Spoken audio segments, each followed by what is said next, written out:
नमस्कार, स्वागत है आपका आज की खबर में। आपके साथ मैं हूं चित्रा सिंह और बुलेटिन की शुरुआत कर लेंगे बिहार के सियासत के साथ, जहां मकर संक्रांति के मौके पर एक बार फिर तेज प्रताप यादव चर्चा के केंद्र में बन चुके हैं। लालू प्रसाद यादव के बड़े बेटे और जनशक्ति जनता दल के प्रमुख तेज प्रताप यादव ने 14 जनवरी यानी आज पटना स्थित 26M स्ट्रैंड रोड के अपने आवास पर दही चूड़ा भोज का आयोजन किया। इस आयोजन को लेकर तैयारियां पूरी कर ली गई हैं और आपको बता दें कि मंगलवार को तेज प्रताप यादव ने अपने पिता लालू प्रसाद यादव, मां राबड़ी देवी और छोटे भाई नेता प्रतिपक्ष तेजस्वी यादव से भी मुलाकात की और उन्हें औपचारिक रूप से दही चूड़ा भोज का न्योता दिया। इस मुलाकात की तस्वीरें भी तेज प्रताप ने सोशल मीडिया पर शेयर की हैं और वो तस्वीरें भी एक एक करके हम आपको लगातार दिखा रहे हैं। जहां तेज प्रताप यादव ने देखिए जो पोस्ट किया ट्विटर पर, एक्स पर, वो भी साझा किया। और दूसरा जो है तेजस्वी यादव अपनी मां राबड़ी देवी और अपने पिता लालू प्रसाद यादव से जाकर मुलाकात की है और उसकी एक एक तस्वीर अब सोशल मीडिया पर भी वायरल हो रही है। उनका पोस्ट भी अब लगातार चर्चा का केंद्र बना हुआ है। तो ऐसे में उन्होंने लालू, राबड़ी, तेजस्वी को भी दही चूड़ा में आमंत्रण किया। भोज में पक्ष विपक्ष दोनों के नेता शामिल होंगे।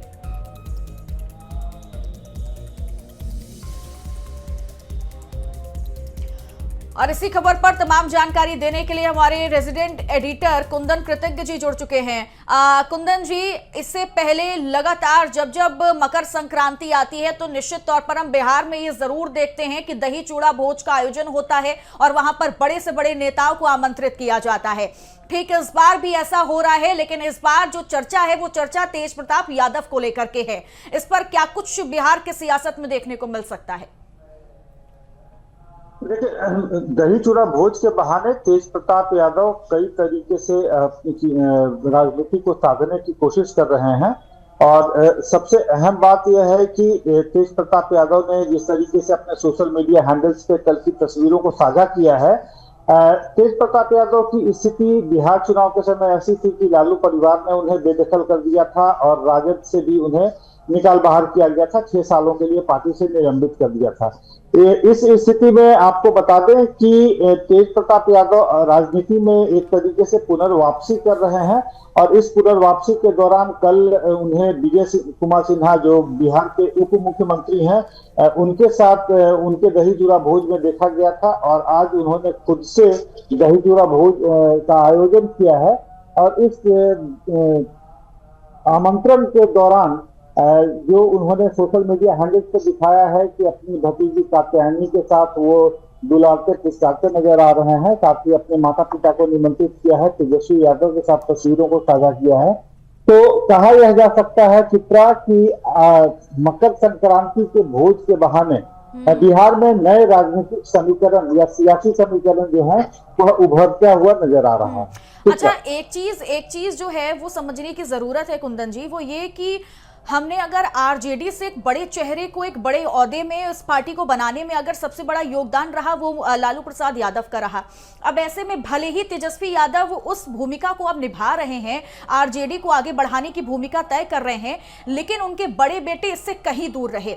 क्या लगता है कि भले ही वो अलग पार्टी से जुड़े हुए हैं, उन्होंने अपनी पार्टी बनाई है, लेकिन लालू प्रसाद यादव का एक ओहदा वो पाने की कोशिश है और यही वजह है कि दही चूड़ा भोज का आयोजन किया गया कि वो ये दिखा पाए कि भले ही छोटे पार्टी के पास अलग भूमिका है, लेकिन मैं भी किसी से कम नहीं हूं।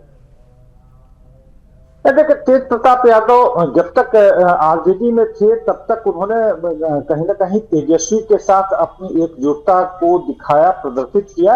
लेकिन अपने व्यक्तिगत कारणों की बात कर ले, व्यक्तिगत कारणों से उन्हें परिवार और पार्टी से बेदखल कर दिया गया। लेकिन तेज प्रताप यादव ने इन तमाम परिस्थितियों को एक चुनौती के रूप में लिया, नए पार्टी का गठन किया। नए पार्टी के गठन के साथ ही उन्होंने बिहार विधानसभा चुनाव में भागीदारी की और भले ही उनका प्रदर्शन कहीं भी रिकॉर्ड किए जाने योग्य नहीं रहा, लेकिन माना यह जा रहा है कि तेज प्रताप यादव बीते दिनों के अनुभव से काफी कुछ उन्होंने सीखा है और जिस तरीके से गंभीरता के साथ बयानबाजी करते हुए नजर आए हैं, हालांकि तेज प्रताप यादव की जो पहचान रही है वह बेबाक बोली के लिए जाने जाते रहे हैं, वो चाहे अपने शुरुआती दिनों की बात कर लें या हालिया दिनों की बात कर लें। लेकिन गंभीरता के साथ उन्होंने कल भी विजय कुमार सिन्हा के यहाँ जब पत्रकारों से बात कर रहे थे, उनसे जब पूछा गया कि क्या वह बीजेपी में शामिल हो रहे हैं, तो इस पूरे मामले पर उन्होंने चुप्पी साध ली और उसके बाद वो राजद लालू परिवार के यहाँ पहुंचे हैं निमंत्रण देने के लिए। तो कहीं ना कहीं अब एक गंभीर राजनीतिक शख्सियत के तौर पर उन्हें देखा जा रहा है और माना यह जा रहा है कि आज के दही चूड़ा भोज के बाद बिहार के सियासी समीकरण जो है कहीं ना कहीं बदलता हुआ नजर आएगा। चित्रा बिल्कुल, और लेकिन जो बदलाव करने की कोशिश है शायद उसमें थोड़ी बहुत मेहनत भी करनी पड़ सकती है तेज प्रताप यादव को। फिलहाल क्या कुछ होगा ये तो भविष्य में ही पता लग पाएगा। बहुत बहुत शुक्रिया कुंदन जी आपका तमाम जानकारी देने के लिए। और अब खबर बलिया से है, जहां बैरिया से सपा के विधायक जयप्रकाश अंचल ने जगह जगह हो रहे हिंदू सम्मेलन को लेकर बड़ा बयान दिया। विधायक ने कहा कि बीजेपी के पास कोई काम नहीं है, काम नहीं होने के कारण जनता का दिल और दिमाग कैसे भटकाया जाए इसके लिए वो लोग अनवरत काम कर रहे हैं। जिस सड़क से हम लोग आ रहे हैं वो सड़क पूरी तरह से टूटी हुई है और मुख्यमंत्री ने ये बयान दिया था कि पूरे प्रदेश की सड़कों को गड्ढा मुक्त कर देंगे। विधायक ने और क्या कुछ कहा है वो भी आपको सुनवाते हैं। तो सपा विधायक जयप्रकाश की ओर से बयान दिया गया जिसमें वो भाजपा पर जमकर गरजते हुए नजर आए हैं और सड़क के मुद्दे पर उन्होंने जमकर सरकार को घेरा है।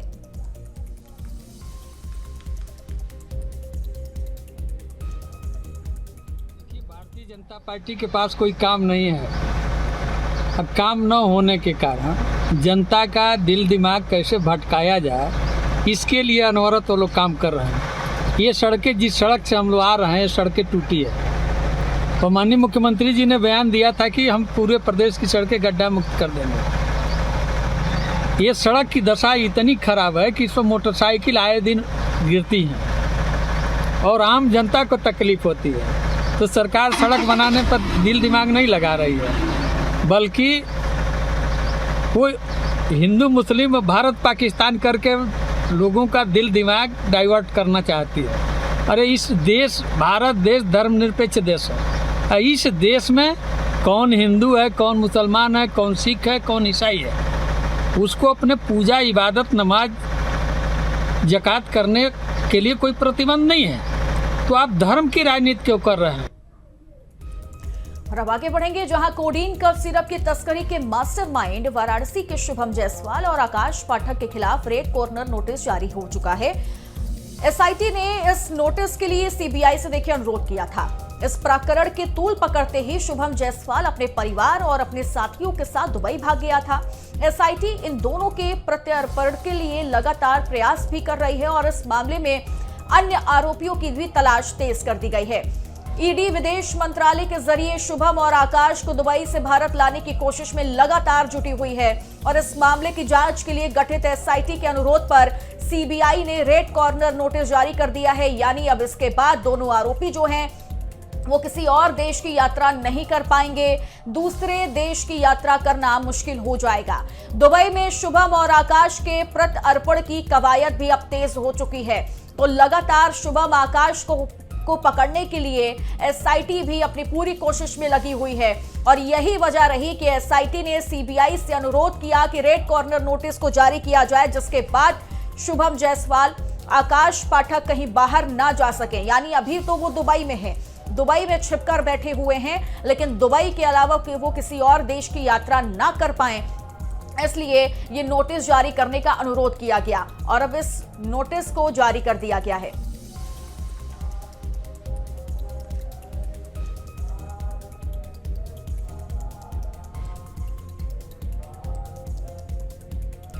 और इसी खबर पर तमाम जानकारी देने के लिए हमारे ब्यूरो चीफ विवेक त्रिपाठी जी हमारे साथ जुड़ गए हैं। विवेक जी, अब क्या लगता है, क्योंकि सारी कोशिश तो एसआईटी भी कर रही है, अब नोटिस जारी करने के लिए भी सीबीआई से अनुरोध किया गया था, लेकिन क्या हो सकता है अब इस नोटिस के जारी हो जाने के बाद?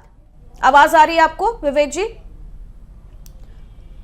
चलिए, उन तक आवाज नहीं पहुंच पा रही, हम दोबारा से कनेक्ट करेंगे और फौरन से लौटेंगे उनके पास।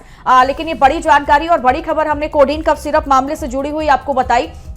जहां ईडी विदेश मंत्रालय के जरिए शुभम और आकाश को दुबई से भारत लाने की कोशिश में जुटी हुई है और इस मामले की जांच के लिए गठित एसआईटी के अनुरोध पर सीबीआई ने रेड कॉर्नर नोटिस जारी कर दिया है। इसके बाद अब आरोपियों को दूसरे देश की यात्रा करना मुश्किल हो जाएगा। यानी अभी भी दुबई में शुभम और आकाश जो है वो छिपे हुए हैं और उनको ढूंढने की कोशिश लगातार जारी है। तो बड़ी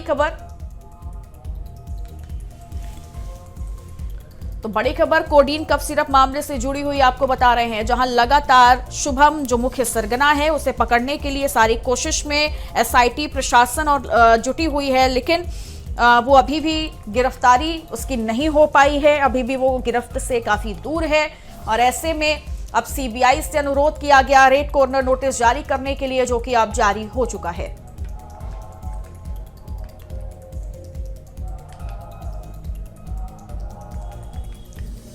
एक बार फिर से विवेक त्रिपाठी जी हमारे साथ जुड़ चुके हैं, तमाम जानकारी उनसे जानेंगे। विवेक जी, क्या लग रहा है कि रेड कॉर्नर नोटिस तो जारी हो चुका है, लेकिन अब इसके बाद किस तरीके से शुभम और आकाश को पकड़ा जाना जो है वो आसान हो सकता है और आगे किस तरीके से कार्रवाई की जा सकती है?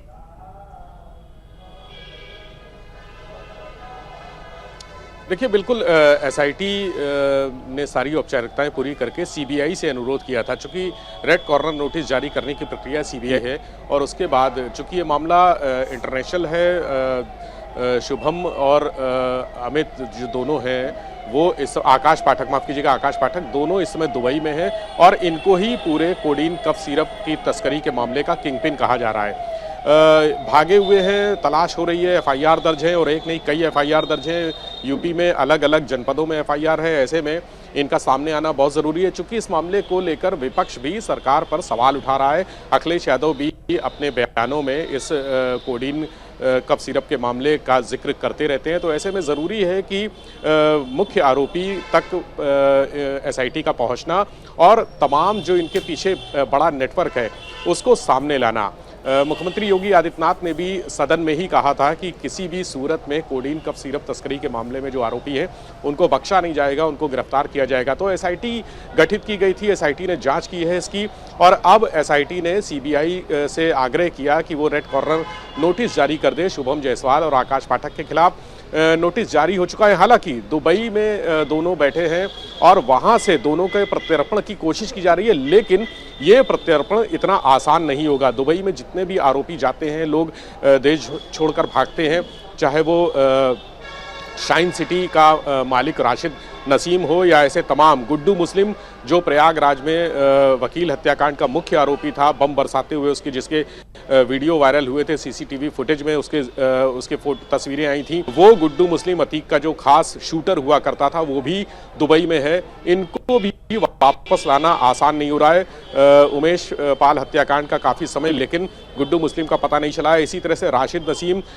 सन 2000 से देश छोड़कर भागा हुआ है, दुबई में बैठा है, उसको भी वापस लाना संभव नहीं हो पा रहा है। तो ऐसे में शुभम जायसवाल और उसके सहयोगी का दुबई से यहाँ पर प्रत्यर्पण काफ़ी मुश्किलों भरा है। लेकिन उम्मीद की एक किरण इसलिए है कि सीबीआई ने रेड कॉर्नर नोटिस जारी कर दिया है और ये प्रक्रिया शुरू हो चुकी है। सरकार का पूरा दबाव रहेगा कि किस तरह से दोनों का प्रत्यर्पण दुबई से यूपी कराया जाए और यहाँ पर जो मुख्य आरोपी हैं, वाराणसी में एफआईआर दर्ज है शुभम जायसवाल और उसके सहयोगी के खिलाफ, गाजियाबाद में एफआईआर है, तमाम अन्य जनपदों में भी एफआईआर हैं। उन एफआईआर में मुख्य आरोपी है तो उसको यहाँ इस बात से विवेक जी एक पूरा मामला जो है अभी हाल ही में आपने भी देखा था,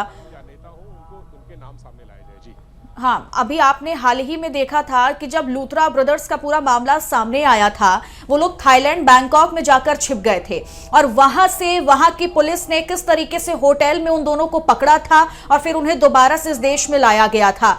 हम अगर उस पूरे कांड को देखते हैं तो वहां पर भी कहीं ना कहीं वहां की पुलिस का भी सहयोग रहा है।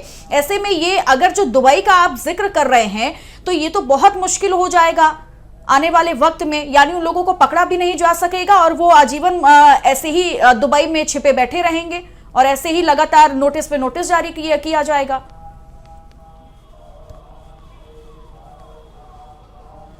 देखिए, लूथरा ब्रदर्स का मामला दूसरा था और जिस तरह से उनको लाया गया है, प्रत्यर्पण की एक संधि होती है जो कई देशों में होती है, कई देशों के सरकारों के साथ होती है। दुबई में वो संधि नहीं है। ऐसे में वहाँ से किसी भी मुलजिम को लाना एक जटिल प्रक्रिया होती है कि किस तरह से सरकारों के बीच में समन्वय स्थापित करके और वहाँ की जो एजेंसियाँ हैं, जांच एजेंसियाँ, उनके बीच में समन्वय स्थापित करके आरोपियों को लाया जाता है और ये बताया जाता है कि ये किस तरह से कितने गंभीर मामलों में आरोपी हैं और दुबई में शरण लिए हुए हैं। इस बात के लिए दुबई सरकार को कन्विंस किया, क्योंकि वहाँ पर क्राउन प्रिंस हैं, तो वहाँ की सरकारों को क्राउन प्रिंस को कन्विंस करना पड़ता है, उसके बाद ये प्रत्यर्पण की प्रक्रिया होती है। इसीलिए चूंकि वो ट्रीटी नहीं है, संधि नहीं है, तो ऐसे में सबसे मुफीद जगह है दुबई और सऊदी अरब के तमाम देश, और यही वजह है कि जो ज्यादातर जो आरोपी होते हैं, जो बदमाश होते हैं, वो सबसे ज्यादा दुबई में छिपना पसंद करते हैं और यही वजह देखी गई है कि वो दुबई भाग जाते हैं। ठीक है, बहुत बहुत शुक्रिया विवेक जी आपका हमारे साथ जुड़ने के लिए, तमाम जानकारी देने के लिए। और अब आगे बढ़ेंगे, जहां कानपुर की सड़कों पर एक अनोखी और भव्य शोभा यात्रा निकली, जिसमें अखिल भारतीय किन्नर महासभा के बैनर तले देश भर से आए हजारों मंगलामुखी किन्नर समाज के सदस्यों ने हिस्सा लिया। ये आयोजन कानपुर के दक्षिण नौबस्ता अर्रा रोड स्थित शकुंतला लॉन में चल रहे किन्नर महासम्मेलन का हिस्सा था, जो पिछले कई दिनों से जारी है। आपको बता दें कि सम्मेलन में शामिल होने के लिए राजस्थान, मध्य प्रदेश, बिहार, झारखंड, असम के साथ विभिन्न राज्यों से लगभग 15,000 से ज्यादा किन्नर कानपुर पहुंचे थे।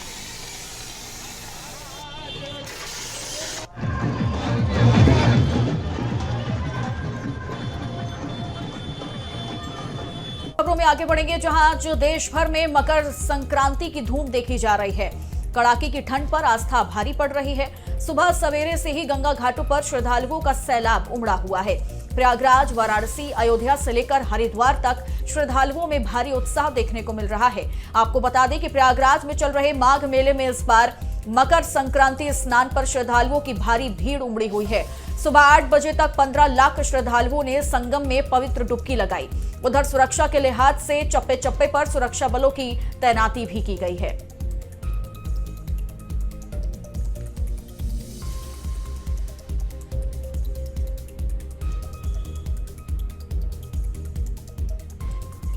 तो देश भर में देखिए मकर संक्रांति की धूम हुई है। शर्तिला एकादशी पर लगातार जो भक्तों की भारी भीड़ है वो उमड़ी हुई है और वाराणसी, अयोध्या, मथुरा में भी भक्तों का जमावड़ा नजर आ रहा है। और ऐसे में हर कोई एकादशी पर पहुंच रहा है, संगम नगरी पहुंच रहा है और लाखों की संख्या में श्रद्धालु इस वक्त प्रयागराज में बसे हुए हैं और वहां पर पवित्र स्नान किया जा रहा है। चूंकि बड़ा महत्व है शर्तिला एकादशी का और यही वजह है कि दूर दूर से जो श्रद्धालु हैं वो पहुंच रहे हैं। और दो तस्वीरें आपको हम दिखा रहे हैं। प्रयागराज संगम नगरी में भी इस वक्त तड़के से ही जो श्रद्धालु हैं वो डुबकी लगा रहे हैं, स्नान कर रहे हैं, संगम नगरी में पवित्र डुबकी लगाते हुए दिखाई दिए। तो दूसरी तस्वीर आप देखेंगे जब गौर से तो नजर आएगा कि कितनी ज्यादा भारी भीड़ है। हालांकि कोहरा नहीं है, सब कुछ नजर आ रहा है और ठंड लेकिन बहुत ज्यादा है। बावजूद इसके ठंड में जो आस्था है वो भारी पड़ती हुई दिखाई दे रही है और यही वजह है कि शर्तिला एकादशी पर भक्तों की भारी भीड़ जो है वो देखिए उमड़ी हुई है।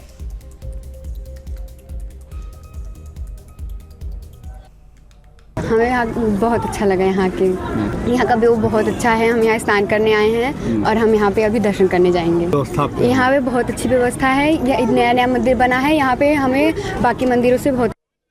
आज मकर संक्रांति का पर्व है, एकादशी है। दिन में 3:09 पे लगेगा। आज भी रहेगा, कल भी रहेगा। इसका विशेष महत्व है। स्नान दान करने से आदमी के रोग नष्ट होते हैं, ग्रह दशा शांति होता है, तीर्थ का फल मिलता है, अनेकों प्रकार के लाभ मिलते हैं। स्नान करने आए हैं। आज एकादशी है, मकर संक्रांति है ना, इसलिए हम स्नान करने आए हैं और श्री प्रभु राम जी का दर्शन करने आए हैं। व्यवस्था भी अच्छा है, सब कुछ अच्छा है। यहाँ पे बहुत अच्छा लगा है, मन में बहुत सुकून है, शांति।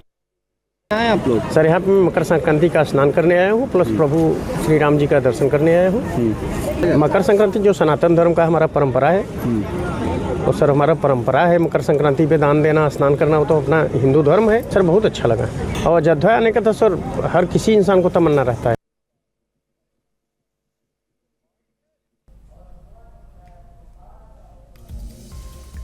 तो मकर संक्रांति पर देखिए जो श्रद्धालु हैं वो पहुंचे हुए हैं, चूंकि अभी आपने कई लोगों को सुना जिन्होंने बताया कि हमारे धर्म में इसका बहुत महत्व है, दान देने का महत्व है, मकर संक्रांति है और यही वजह है कि इस दिन का बड़ी बेसब्री से इंतजार किया जाता है। और जब ये दिन आता है तो हर कोई दूर दराज से तो कोई जिसके लिए प्रयागराज पास है वो संगम नगरी पहुंचकर पवित्र स्नान कर रहा है, जिसके लिए अयोध्या मथुरा पास है वो अपनी सहूलियत के हिसाब से पहुंच रहा है और लगातार पवित्र डुबकी लगाते हुए नजर आ रहे हैं, स्नान करते हुए नजर आ रहे हैं, क्योंकि मकर संक्रांति ये वो दिन है जो कि हिंदू धर्म में, सनातन में बेहद अहम और इसका बड़ा महत्व होता है, जहां पर दान दिया जाता है, दक्षिणा दी जाती है। और यही वजह है कि यहाँ पर जो लोग हैं वो इस दिन के लिए बेसब्री से इंतजार करते हैं और इस दिन में पवित्र डुबकी लगाने के लिए दूर दूर से जो भी श्रद्धालु हैं, जो भक्त हैं, वो देखिए पहुंचे हुए हैं। और लगातार हम तस्वीरें भी आपको दिखा रहे हैं, अलग अलग जगह से तस्वीरें आ रही हैं, कई अयोध्या से तस्वीरें आई, वहां पर भी जो भक्त हैं, श्रद्धालु हैं, पहुंचे हुए हैं। उन्होंने भी प्रभु श्री राम के दर्शन किए, तो गंगा में सरयू घाट पर जाकर डुबकी लगाई है। तो दूसरी ओर प्रयागराज संगम नगरी का अगर हम जिक्र करेंगे तो वहां पर भी श्रद्धालु पहुंचे हुए हैं। जगह जगह आज के दिन में, आज के इस खास दिन में अगर आप देखेंगे तो आपको भजन कीर्तन भी सुनाई देंगे। यहाँ पर भंडारे भी जगह जगह पर हो रहे हैं, कैंप भी लगाए गए हैं, क्योंकि प्रशासन को भी पता था कि इतना बड़ा दिन है तो इस लिहाज से लाखों की संख्या में जो श्रद्धालु हैं वो पहुंच सकते हैं। तो यही वजह है कि हाई सिक्योरिटी अरेंजमेंट्स भी किए गए हैं और एटीएस ने भी अपना काम बड़े ही अच्छी तरीके से किया है, जहां पर मोबाइल से लगातार जो निगरानी है वो की जा रही है। तस्वीरें आप देखेंगे जिसमें लगातार जो श्रद्धालु हैं वो भजन करते हुए, कीर्तन करते हुए भी नजर आ रहे हैं।